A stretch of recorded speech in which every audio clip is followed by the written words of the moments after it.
Fair. So that was a clean sweep after all said and done. So congratulations to them. Let's move on to the next match. Get that screen up here momentarily for you. And I'm actually really excited about this match. Spooky Action by my good friend Vordak is the captain of there. They have another one of our back-end players. It sounded really bad, huh? Our back-end producers, Wild Things, is also on that team, versus Volta with some very well-known names. Hoodie, will you kind of talk us through the Volta team and tell us about kind of their AT experience and some of their players? Yeah, this Volta team is led by Starfleet Commander. I think Starfleet has been with Volta and back in the days the Virgin Collapse group, basically, and they started playing ATs with that group. He might have already been captain, or at least he was playing in a leadership position when they won AT10. And ever since, they've always been very competitive. I think I've seen him in just about every tournament. Starfleet has always been in all the small tournaments as well, the 5v5, the 66s, and pretty much every AT. And I've personally had Starfleet as a training partner with the Tuskers AT team. He's a competitive guy, great team all around, and I expect them to do very well in this tournament as well. And then on Spooky Actions team, led by Vordak, Wild's on there, but I want to do a quick shout out to my man Cuff Dog. He plays on Australian internet. You know, sometimes from the boonies, you can get some videos from him and he'll like push a button and then 3 seconds later, something might happen. So he's definitely played on a huge handicap. We've had him carry some matches in what is now a very famous hull tanked Dami Navy that was pretty fun and actually epic to cast. So I'm kind of expecting him to do some plays here and maybe carry Spooky's team. Let's go straight to this draft. Balgorn Scorpion Navy Pontifex was banned from Spooky Action. Blue Melon, you want to take us through the rest of this? Yeah, so I think these, the Balgorn and the SNI are kind of the two real powerhouses that have been there for the last few ATs, actually, and it's obviously leaked into the 5v5s where these ships are just too powerful to allow through, unless you're 100% sure you can get them. We've seen the Hyperion from Starfleet Commander here, again, another very tanky ship, like we said last time, the Golem again.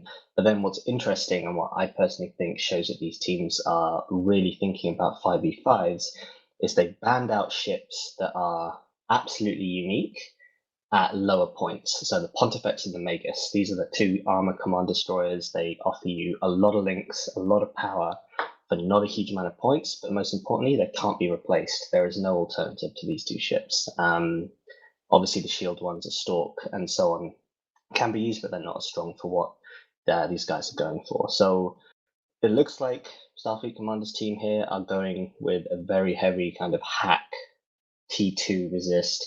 We just seen an absolution, so very high damage, very tanky armor comp, whereas Spooky Action are doing a little bit more of the kind of high scale stuff here. Jeweler Worm Stalk, they look like they're going to be going for a bit more of a kiting, playing around their drones and range. And then Hoodie, I want to take us a little bit deeper into kind of the draft mindset from a captain's perspective. The first three bands are just kind of there. Maybe you have an idea pre-match about what you want to fly, so you have your first three bands kind of thought out.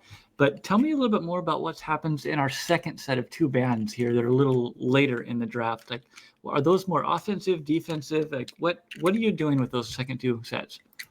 Well, you have a lot more information in the second set. So the first one is generally things you don't want to see because you know the other team is very good with them, or that you want to draft in a specific way, and those you don't want to face those ships, or they're a general hassle to begin with.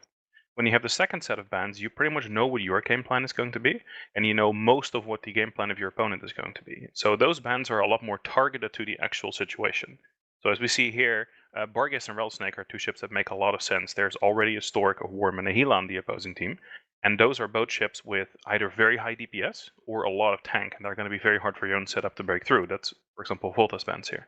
So very targeted. Now, let's just see how wrong you guys actually can be. Volta has one pick left, 8 points. Blue, what are you guessing this is going to go? This is that's a good question. I honestly actually have no idea. I think I wouldn't be completely against a bomber here now that we've seen kind of the BNI and the Vexor. but they do have a Julia and a Worm, so that's not something they might like. So even an Interceptor or just something with a lot of mids, one of these Tech 1 Disruption frigates that can kind of shut down some of this this damage from the Vindicator. Okay, they're gone for the Bomber, so I'm not a complete moron, which is good. Dang it, no shade to throw at you.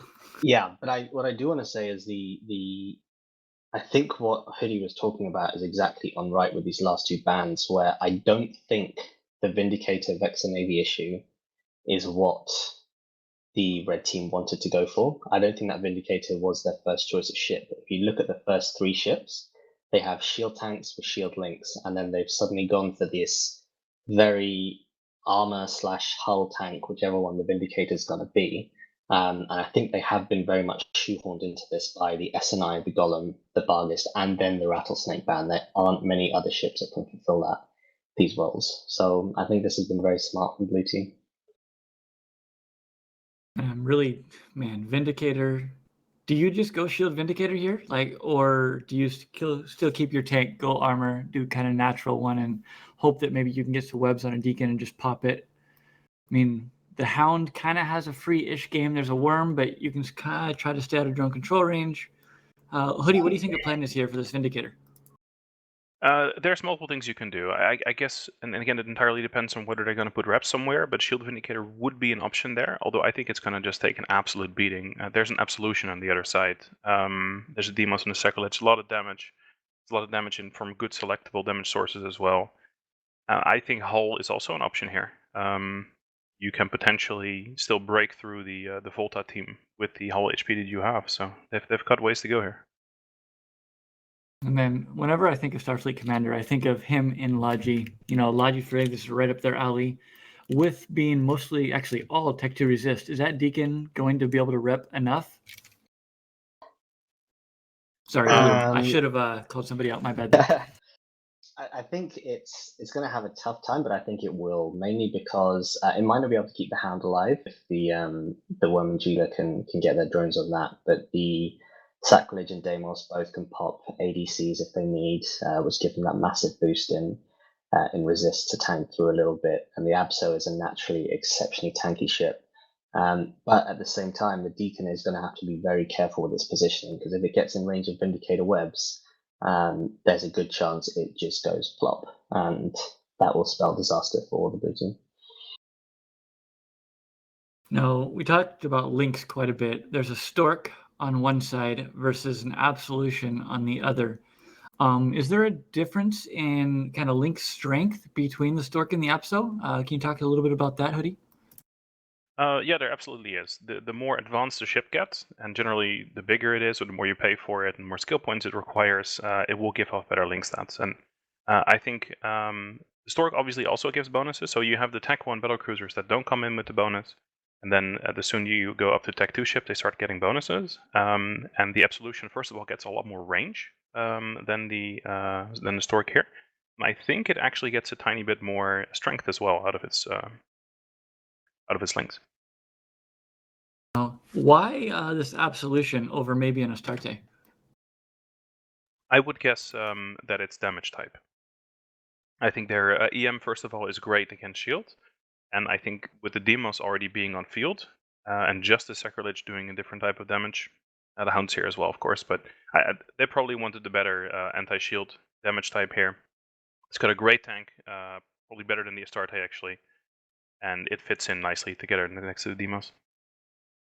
All right, I'm going to go back to calling you guys out on Captain's perspective. Blue, you land your spooky action. What is your game plan? What are you primary? I was hoping you didn't ask me if I was Get actually, because I much prefer what the I think the Blue Teams is much more straightforward. I think if I'm here in the red team and I land, what I would personally do is fit this Vindicator. I would forgo the fact that I have shield links on it, and I would just try and get the most HP I could out of it. So I'd probably hull tank it with a whole load of damage mods and make sure I get some webs in. And I would actually, in this particular case, be willing to sacrifice the Vindicator for me to kill the Hound and the Deacon.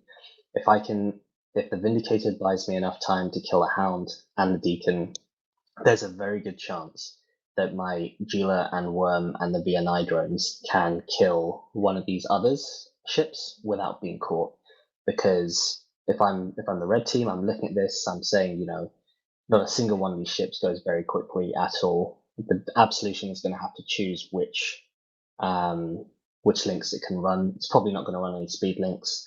We'll be a bit faster. Let's just try and keep range with what we can and get what damage we can out. And then Hoodie, same question. Your Starfleet, you land on grid. What do you do? Control the field, control the playing field. They've got a setup which is very survivable. They've got the red bots for the Deacon. Everything's got either a really hard tank and ADC or can mitigate a lot of damage, which is the Deacon and the Hound here, which are both absolutely going to be afterburner fit. So you want to control and you want to make sure that your Sacrilege and your Absolution are the two ships that are going to be taking damage. They have the highest resist. They are the ones that have by far the best cap, so they can keep their scrams up at all times. And if you can manage that, then you can probably outlast the Spooky Action team and put the damage where you want it to be. Now, say you throw that Absolution at the Vindicator. Well, not throw, but screen the Vindy. You're going to have to get some reps. If that Deacon comes in, the rep range is not very far. Does that really put your Deacon at risk? Or can you fly around that? It might put your Deacon at risk. You can get some reasonable reps off from about 15, 16, 17 kilometers. So you can kind of stay at that range, and especially if the Absolution is holding the Vindicator a couple of kilometers away, you could be far enough away, but it definitely allows, and especially with the Worm and the Gila there and the Vector Navy issue, Spooky Action to make a play for the Deacon. Maybe get that off the field quickly, so that then they are capable of bashing through the other ships. Fair. And then Blue, I'm going to come back to you. If we're just looking at pilots on grid, both sides have AT experience. They have, well-known small gang names. I'm just going to make you throw some shade. What side do you favor just looking at the pilots if you're talking about skill and experience only? I will never bet against Cuffy. I think this guy is amazing. Whenever I used to play with him in Alamake, he would pull out some unbelievable stuff. When he was in the AT with us and he was playing from Australia, he was literally clicking, and then 15 weeks later, something would happen in the match, and he still managed to pull off some pretty clutch kind of plays. I think he is a very, very, very good pilot. I know Starfleet obviously has the pedigree. He's won it once and he's come pretty high up. I think once, maybe more, I'm not sure. And then he's done very well, but I'm always going to back my boy Cuff Dog if it comes down to it. All right, and then Hoodie, opportunity for some shade to throw. Who do you favor, pilots only? Pilots only. I think it's a tough one. I'm probably going to have to go with V0LTA here. I think their team looks great. I think they can. They're nice on the execution side. I like them, or I just know them a bit better, so I'm more comfortable with picking them probably. All right. Well, a little bit of shade, not anything too crazy. I do want to go into this drafting a little bit more, and some people that have maybe a Dota or League background can understand the differences between the red and the blue side, and kind of because red has first overall, and then blue has last overall pick. Hoodie, does that change about how you go about your draft? Maybe where you show things, what you're banning in the first phase? Yeah, I think so, and it mainly the differences you have here, especially how you approach these bans, but also whether you're red or blue, is that you're getting ship selection versus information. If you're red, you get obviously the first ship selection here, but as blue, you get the last one, which means that if you're blue, your favorite ship might have been picked by red. On the flip side, you see what red has picked, so you can make a counter pick to it. So it's basically a kind of a tug of war between the amount of information you get and the ship selection that you get. All right, and then Blue Melon, if you had to choose one side, do you think one side, I mean, obviously everyone's going to have a preference, but do you think either side actually has a benefit or an advantage over the other? I think it comes down to a lot to the captain's kind of mentality, but when I was playing around with this and we were having some practice drafts and so on, I much preferred being first pick, because the way that I see the first 6 bans is, as we all know, if anyone's watched this before and as we're watching it now, there are some kind of prime ships that you don't want to give away, like the Balgorn, the SNI, for some reason the Hyperion and the Golem. And if I'm first pick, I would never ban any of these. I would just ban whatever the hell I want. I would ban Pontifex, Magus, whatever else I want to do, and force the second team have to ban these ships or fight against it. So I think that gives such a massive strategical advantage if you can abuse that. So I'll always take first pick if I was a captain, and I would never ban these Balgorns, these SNIs. And if they come through, good for me. I have first pick, so I get to pick them. Now, speaking of the Balgorn, obviously we've had flagship Balgorns that we've had to kill of Hoodie and such. But do you think the Balgorn is as good as it shows by how many times it gets banned in this format with just Tech 2 fittings? Blue. I still think the Balgorn is king of pretty much any tournament format. When the fact that it's T2 fit does definitely nuke its power a little bit, but let's say you had a Balgorn with some links behind it, this ship can suddenly become a real powerhouse. And I think a lot of it, especially in this 5v5 format where you're dumping 40 points into it, it does need to have some damage, which luckily it does. But these long range webs with these very, very strong nukes can be played in a lot of very interesting ways. You can push teams against the boundary, you can screen anything you really want, you can completely remove the ability to bring certain ship types or logistics. I know we saw it lose against a rock with 3200s, but I think that may have been misplays or that just may have been an incredible outlier there. But the Balgorn is, in my opinion, still the king of tournaments and the king of 5v5s. I think like a good Balgorn pilot in a 5v5 can control probably 3 to 4 off the 5 ships on the map. Fair. And then, Hoodie, do you agree with the Balgorn is king, or is there a different ship, maybe an SNI, even a Paladin or Golem, that you think is more value if you had to choose one ship to kind of stake your comp on? It's pretty hard. I do think the Balgorn is an amazing ship, and it's got pretty much everything that you want from like an all-star ship, right? It's got very high EHP, it's got very good sensor strength, it has the long-range webs, it has the utility of being able to fit the Newts in high slot, which are bonus, and I think one of the most important things, which is often overlooked, is that it's got multiple spare high slots.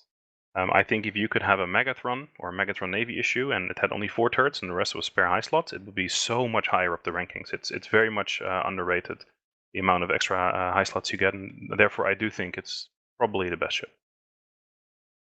All right, fair. So it is the time that I'm going to ask both of you, we'll start with Hoodie, to kind of stake your side on which side you'd rather be right now going into this. It's pretty rough. I think if this is a fair matchup, I think I would favor Volta here. I think they have a very stable comp. This is something they've used before. I think this pretty much point-wise the exact same setup as something they flew in Opens before or in the qualifier. So they practice with this. I know that they're comfortable flying these Logi frigates. One does wonder though, and it's been bugging me, and I think I do want to bring it up. I'm kind of curious if there's any gems on the field. Oh, see, yeah, I get that there. Very, very nice. I hope they hear that when they watch it back.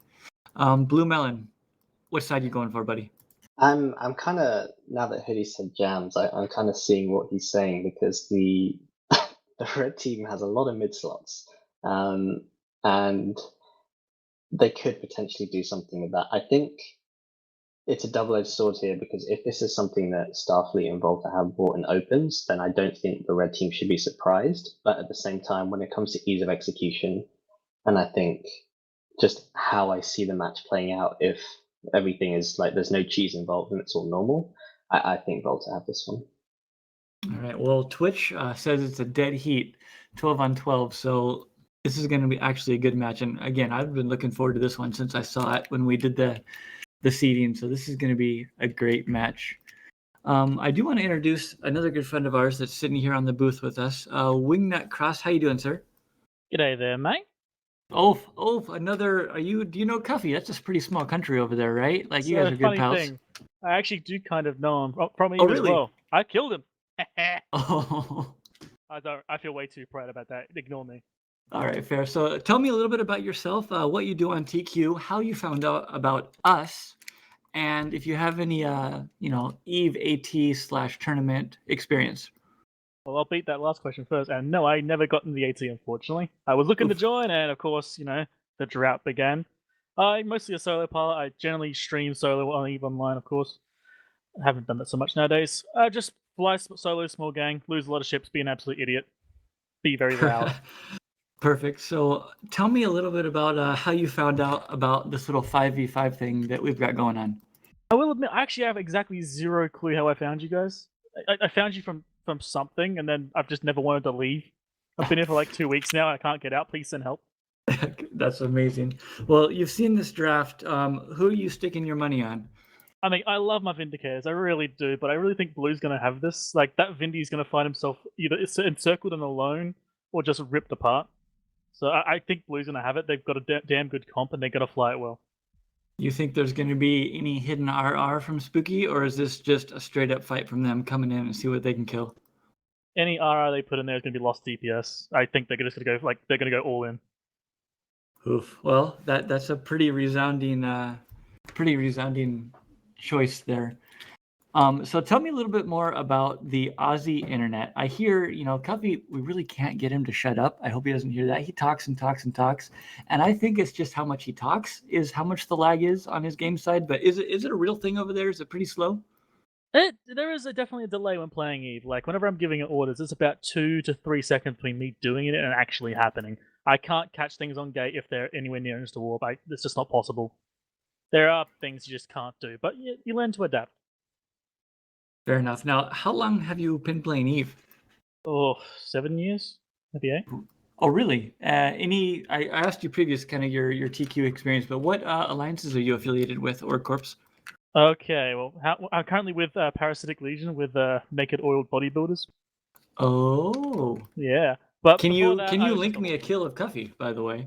I want to just throw some shade at him. I could go hunting it down, all right. but it's been a long time. during the match. I could link you a see video. If you can find it. Oh, really? I have the video of him. It was him. Oh, he was flying with Chessa and someone else. I can't remember his name. And I made Chessa burn as prop, and I killed Cuffy.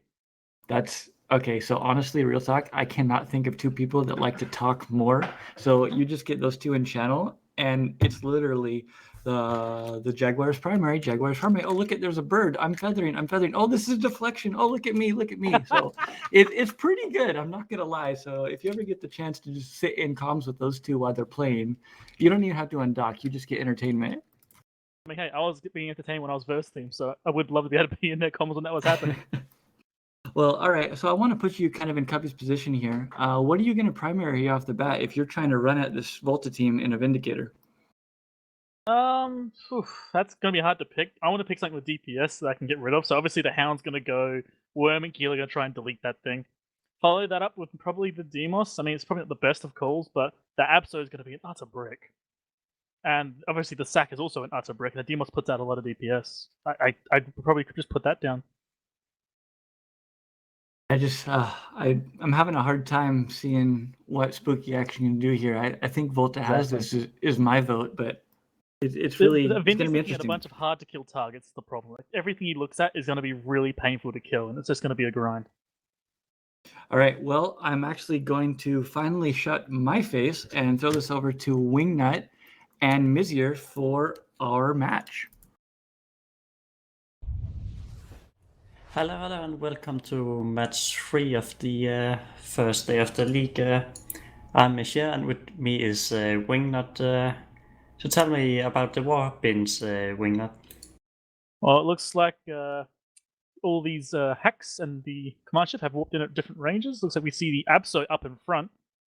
So obviously got the Abso, we've got Demos, Sacrilege, Deacon, and Hound. Deacon and Hound have warped further back in. And looks like we've got a pretty good warp in for the Vindicator, and everybody else also warped in at about 50Ks. Yeah, so it looks like both teams come in at the narrowest angle, so it's 90 degrees between the warp ins, so they're actually pretty close, even though they're at 50. Yeah, thinking that maybe the Vindicator was hoping for that, but at the same time, it's going to be that distance is going to feel like forever trying to chase these guys down. Yeah, this definitely could be good for the Vindicator, unless we were trying for some micro jump drive play. But we'll get to see what happens when the match starts. I would have loved to see an MJD, and it is Cuff Dog, of course, in the Vindicator. We've talked up a big storm about him. Let's see if he can make that shit work. And the countdown's starting now. And the links are off, and you can already see the The worm burning away. Yep, you can see the Vindicator moving back as well. Like, I'm already seeing, I think, E-War effects on the Vindicator. I believe that's ECM. It might as well be ECM because the V0LTA team has been fond of using it, and we see damage on the Hound from the drones. Yep, and damage is being split on the Stalk and the Worm at the same time. So they're going to need to pick their target. Also the Vindicator, so they're pretty much just shooting everything at this point. Yeah, and the Hound actually went down. I think he was burning away from the Deacon, so he couldn't catch rep. So that's a huge loss already this early in the match. I think he's probably stuck in a catch-22 there. If he stays close to the Deacon to keep his reps, he's just going to get deleted by the missiles and drones of the Worm and Gila. But if he runs away, he's also going to die without Logi as well. So either way, it was a bad choice for him. But now we're seeing the Vindy starting to burn in. Yeah, the Vindy is burning in while the V0LTA team is still staying behind. They're not burning away that fast. Maybe they're waiting for them to catch up so they can apply damage and then start kiting again. Yes. I'm loving I'm getting ripped off and not knowing it was target destructors. Well, that So you Vindy's also getting see in there, look at that. Yeah, the Deacon is starting to take heavy damage. He got the rep drones on him, but even then, looks like he's bleeding armor. Well, that's the problem when you've got a Worm and Gila both putting their drones and probably even missiles on you the entire time. You can tank even with a T2 resist profile, but it's going to be some point you're going to break. Yeah, it's risky gameplay to have two vital frigates when you are facing a Worm and a healer. And the Vindy is now held down, is also tackling what looks like to be the sacrilege. Yeah, it looks like both Hex and the Absolution are brawling in around the Vindy. They're trying to pin it down and apply as much damage to it as possible. And this is not looking good for the Vindy, because I'm not pretty much seeing any damage from the Vindy onto any other target. No, not at all, but they did manage to kill the Deacon, so there's no repair power on the V0LTA team anymore. Yeah, well, he's starting to shoot the Absolution. The Absolution is finally going down in shields, where the Vindy is also going low in armor, so that might be a bit too late. But I still see repair effects on the Vindicator, so maybe he can just stay up a little bit longer to finish off the Absolution. Yeah, he's got maybe 1k DPS tank till the Ensil runs out, and they've got way more than 1k here, so it's definitely going to be a brutal next 30 seconds for that Vindicator. He's got to kill that Absolution fast. Yeah, definitely. Then it would, even if they trade the Vindy for the Absolution, then it will be 2 Hex versus almost full team, like both a healer and a Vex, a Navy issue and Stalk and a Worm, and they can all just kite away from these Hex. Exactly, it'll be a well-made comp against essentially the Garistas roleplay team. And that Vindy is going lower hull now. His reps is not sustaining him, and that Absolution was getting pretty low, but I think the Vindy's going to be deleted before that matters. And there he goes. Yeah, and there goes. And right now the Absolution is also going down. Yeah, so it's going to be 2 Hex versus almost the full team. That's not bad. They did manage to get the Absolution. Maybe the Gila and Worm can run away enough, but you're going to try and break a Demos or the Sacrilege or even a VNI. That's a tall ask. Yeah, this is actually looking quite good for the red team, and they are already applying a decent amount of damage to the Demos. These drones can just chasing around while the team is kiting away. But unfortunately, we do see him. Yeah, being caught. Oh, my VNI's on the wrong team. I got the wrong one. Yeah, the VNI has been caught, and this is not good. He's taking massive damage already. Yeah, I don't get how you got caught in a VNI by a Demos. That's something special. Looks like the Demos is now firing his ADC. So he's going to have 15 seconds of absolute invulnerability, essentially, because nothing breaks through that when a Demos has got self-rep. Yeah, and the VNI do have repair, so it can hold a little longer, but still not good to be captured by 2 Hex. What I kind of like about this is sort of like the ghetto Demos versus the actual Demos. The Demos is going low, but that VNI won't be far behind when his answer runs out. And the VNI is actually taking quite well, and it's buying the time that the red team need. They are going to have plenty of time with the Psych afterwards, even if they trade these 2 ships. Yeah, definitely. If that Demos goes down before the VNI, that is going to be... Yeah, it does. That's definitely a big change. So the VNI actually may sustain long enough to kill the Sacrilege. They have been trading so well on the red team. Oh yeah, at this point, the sack and the stalkers don't have the DPS to do this, or the sack rather. He can't do that. He can tank for days, but sacks aren't well known for their DPS. Yeah, so Staff League Commander of the V0LTA team has talking about jams in the local, so that may be what they have been struggling to apply damage to the red team. Maybe. And it could actually be that the VNI offered itself up to screen the hacks while the Garista's ships were jamming the hacks, which was actually quite typical Garista ships to do. I mean, there definitely was a gamble to have a VNI try and out-tank a Demos. It definitely worked, but he probably could have played for a bit more time. But either way, it definitely worked for him. That Sackless is now losing the last of his armor and going towards help. Yeah, with the hacks jammed, they struggle to shoot back to the VNI. And like Yeah, right but I now, think the he's VNI barely can tank taking any easily. damage.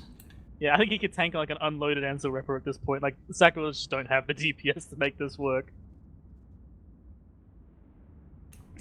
And as we said, that the Sacrifice goes down, bringing this victory for the Spooky Action team.